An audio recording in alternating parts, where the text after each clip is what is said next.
Good morning sa lahat. Tara mabilis ang basa ng ating libro guys. The Word in Other Words, Bible Diary 2023. 06 March 2025. Nandito na tayo sa page ng 31, January, Tuesday. Pakisabayan ako ng basa yung mga kapareho kong OFW dito sa Hong Kong. Yung kasabayan kong bumili dito. Basa na tayo guys. Or kung wala naman kayong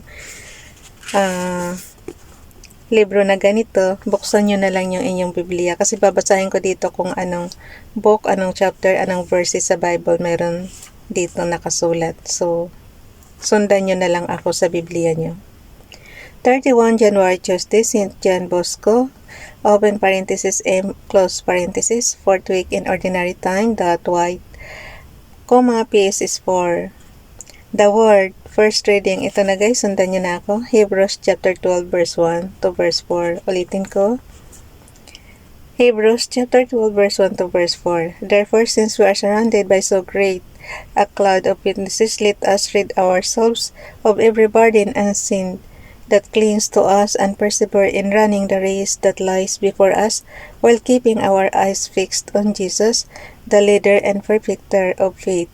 For the sake of the joy that lay before him, he endured the cross, despising its shame, and has taken his seat on the right of the throne of God.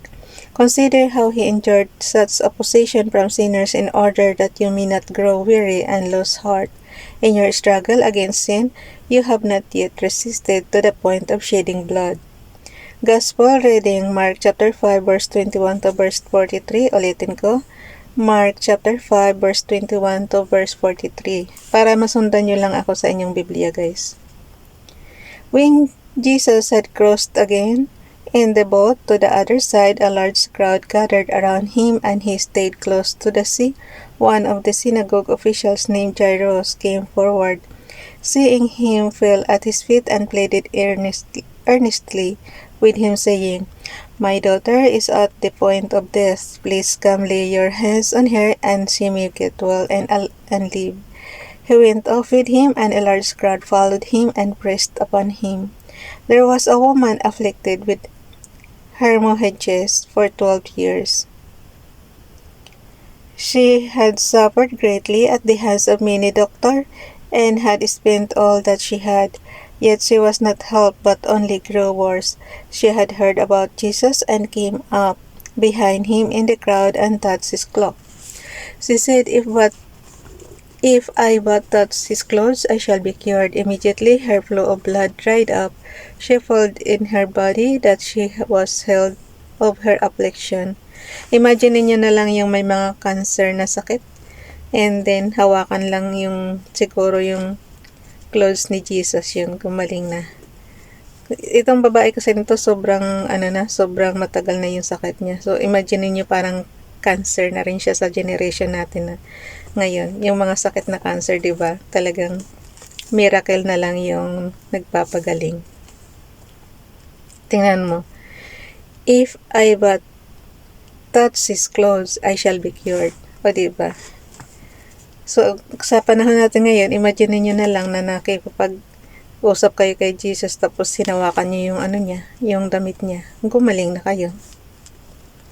Pero ito kasi talagang actual na sila that time. Kasi panahon, generation nga to ni Jesus, di ba? If I but touch his clothes, I shall be cured. Immediately, her flow of blood dried up.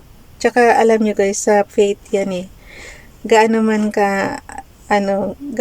ka lala yung sakit nyo, basta faith lang na gagaling kayo eh. Alam ko nasa faith lang talaga yan. Immediately her flow of blood dried up. Kasi sa panahon natin ngayon, hindi naman natin nakakasama si Jesus ng personal, diba? Kasi nandoon na nga siya sa right hand ni Father God. So, sa generation natin ngayon, faith lang talaga na gagaling ka. Okay?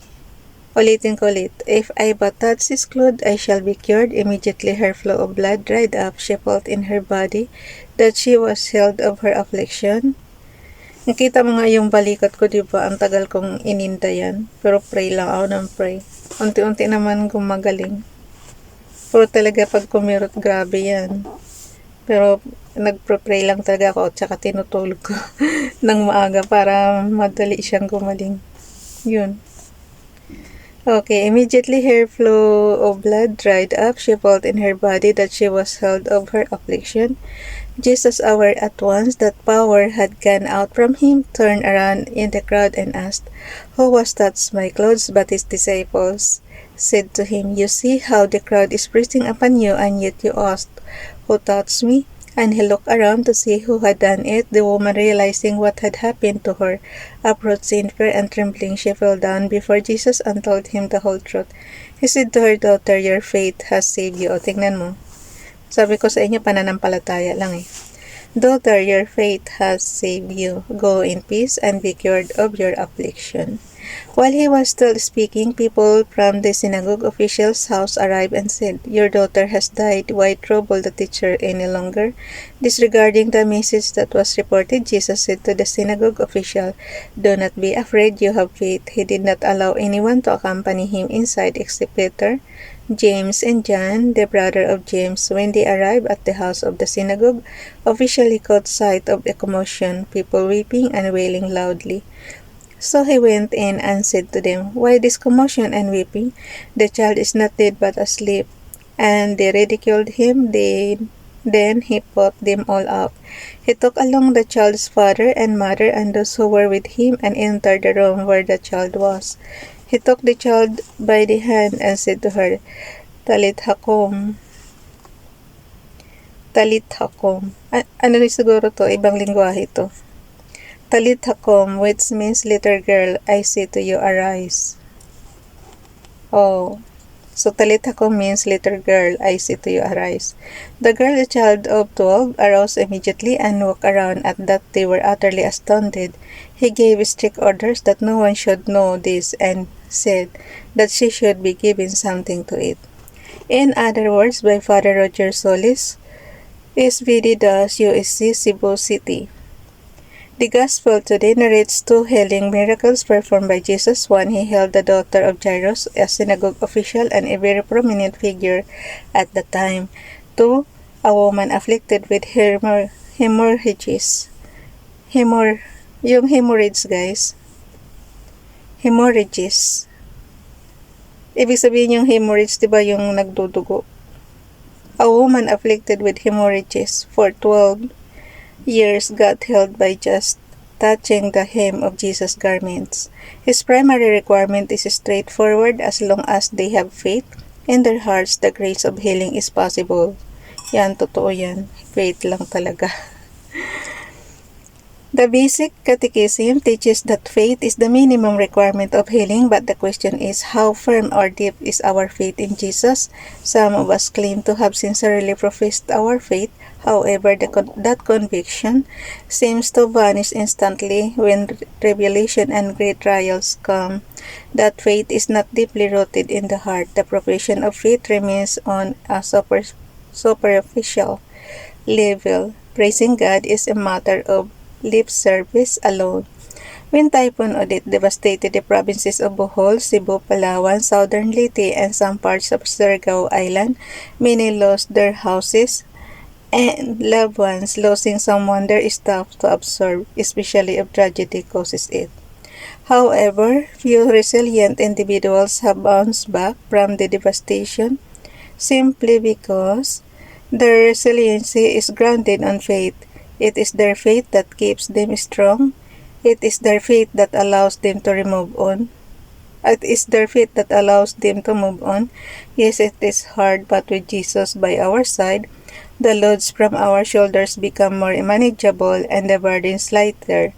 It is a constant reminder that we are never alone in the midst of difficulties. That's true. Pananampalataya lang, guys. Wala naman tayong ibang kakapitan kundi pananampalataya lang. Okay, 1 February, Wednesday, 4th week in ordinary time. That green comma, PS is 4.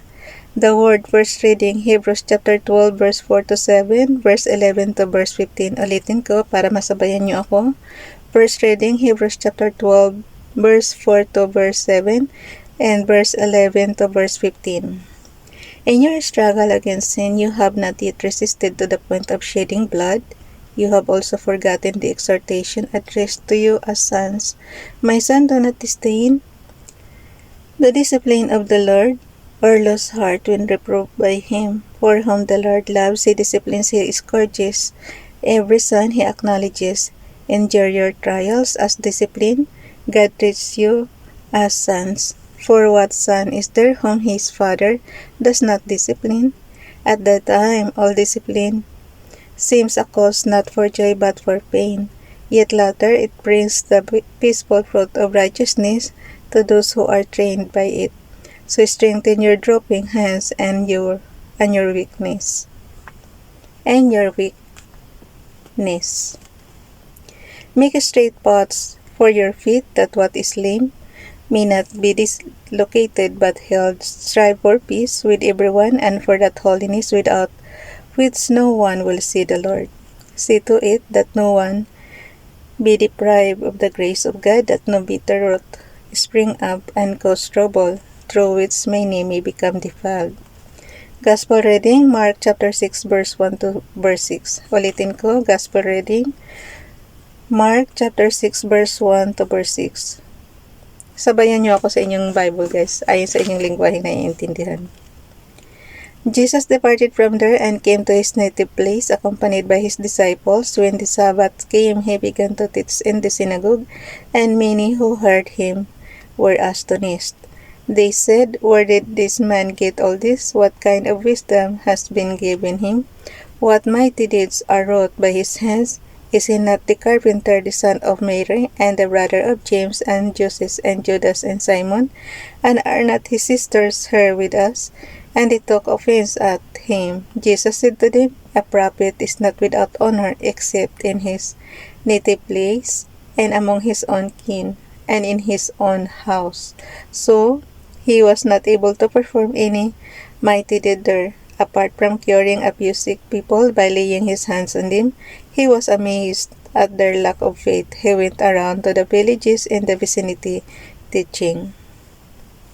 In other words, by Father Jose Bagachong, SPD-University of San Carlos, Cebu City. A man went to a barber shop to have his hair cut and his beard trimmed. As the barber began to work, they began to have a good conversation. They talk about so many things and various subjects. When they eventually touched on the subject of God, the barber said, "I don't believe that God exists." "Why do you say that?" asked the customer. "Well, you just have to go out in the street to realize that God doesn't exist. Tell me, if God exists, would there be so many sick people? Would there be abandoned children? If God existed, there would be neither suffering nor pain. I can't imagine a loving God who would allow all of these things." The customer thought for a moment but didn't respond because he didn't want to start an argument. The barber finished his job and the customer left the shop. After he left the barber shop, he saw a man in the street with long, stringy, dirty hair and an untrimmed beard. He looked dirty and unkempt. The customer turned back and entered the barber shop again, and he said to the barber, "You know what? Barbers do not exist." "How can you say that?" asked the surprised barber. "I am here and I am a barber and I just work on you." "No," the customer exclaimed. "Barbers don't exist, because if they did, there would be no people with dirty long hair and untrimmed beards like the man outside." "Ah, but barbers do exist. What happens is people do not come to me." "Exactly," affirmed the customer. "That's the point. God too does exist. What happens is people don't go to him and do not look for him." That's why there's so much pain and suffering in the world. Anonymous. Replacing God with prophets. In the story, the lesson is prophets exist, but people reject, ostracize, exclude, and persecute them. That's why their message, God's message, doesn't come across. Do we believe in prophets? Do we support them? Do we act and live as prophets? Do we echo and amplify the message of prophets? So hanggang dyan lang, guys. Bukas na itong 2 February Thursday. Bye everyone. God bless us.